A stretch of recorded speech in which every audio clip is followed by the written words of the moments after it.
I'm delighted to say I'm joined by Professor John Curtice from the University of Strathclyde. Good morning, John. First of all, let's focus on this Lib Dem victory. Somewhat surprising. I thought at least was surprising. Certainly the scale of it. Why did it happen? Why did it happen? Well, I don't think you should have been that surprised, although, yeah, granted, you might have been surprised at the scale of it. The truth is, this was just the kind of by-election that the Liberal Democrats, who of course are floundering at 7% in the opinion polls, badly needed.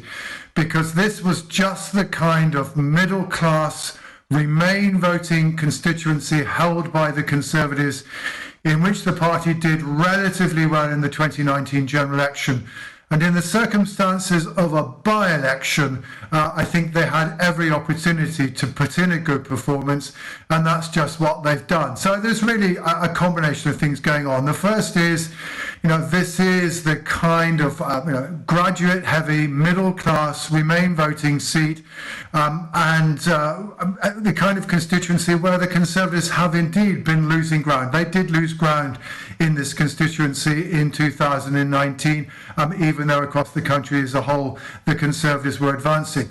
To that, of course, the Democrats have added a range of local issues, not least the building of HS2, which goes through the constituency, together with the arguments about how planning should be done and whether or not there is a risk that some of the green belt around London is at risk of finding houses on it that its local residents don't want. So that combination of local issues, long of course something the Democrats have been known for exploiting, but also the character of the constituency, very similar to St Albans, not very far away, which the Democrats gained in the election, and where there's also a number of other constituencies like Esher and Walton, like Wimbledon, where the Democrats did well but didn't manage to win in the general election. This was just the kind of constituency you'd expect them to do well in. They've done it. The crucial question now is, what do they do with this by-election? The by-election it reminds me of, and again, it was also a surprise, but with hindsight it shouldn't be,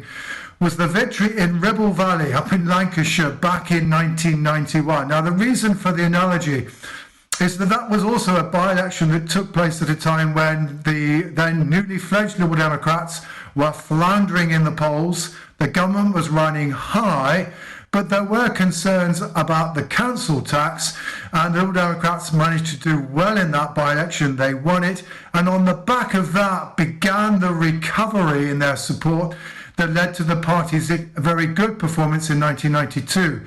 So the challenge now facing Sir Ed Davey is whether or not he can use this by-election to actually begin to put the Liberal Democrats back on the map, and perhaps in particular to start a battle with Labour for the support of Remain voters. Labour did really, really badly in this by-election. In truth, at 1.6% of the vote, I think this is Labour's lowest share of the vote in any by-election. It's perfectly clear that Labour voters, most of them who vote Remain, went off and voted for the Liberal Democrats because the Liberal Democrats persuaded them they could defeat the Conservatives locally.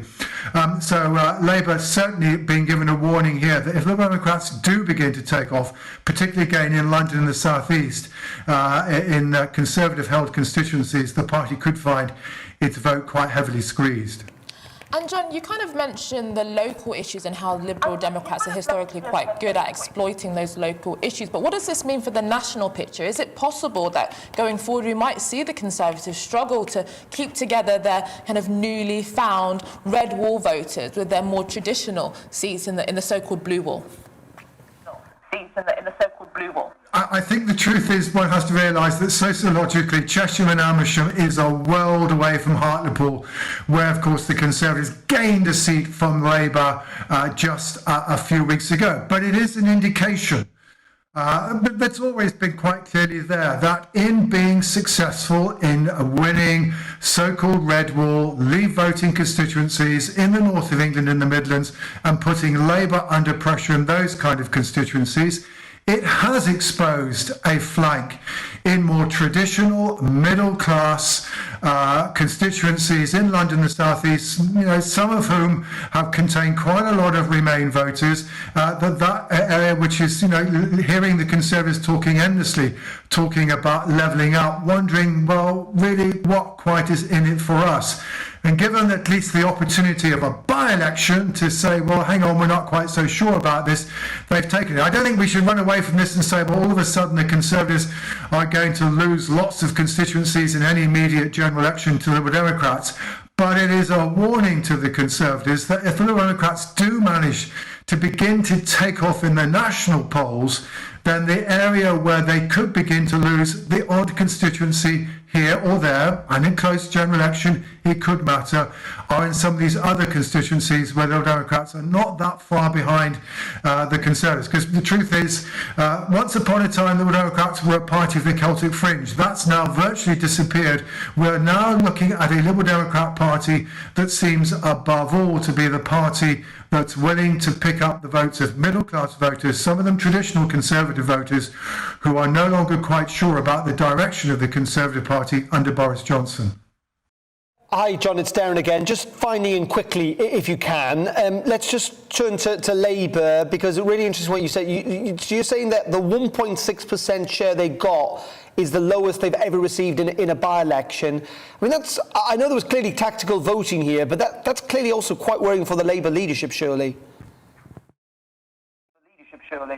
Well, I mean, it certainly, I think, indicates that perhaps many a Labour voter at the moment is motivated by trying to find a way of damaging the Conservatives, and that their loyalty to the Labour Party may not be that strong. Now, the truth is, the previous occasions when the Labour Party's only got, around 2% of the vote have just been, again, in these kinds of by-elections where the Liberal Democrats do very well, not a very strong Labour vote in the first place, and Labour, of truth, have typically been third in this constituency for virtually all of the time since it was created in 1974. So the truth is, Labour are on a hiding to nothing in this constituency, but certainly it's further evidence at the moment the connection between the Labour Party and its voters is not necessarily at its strongest.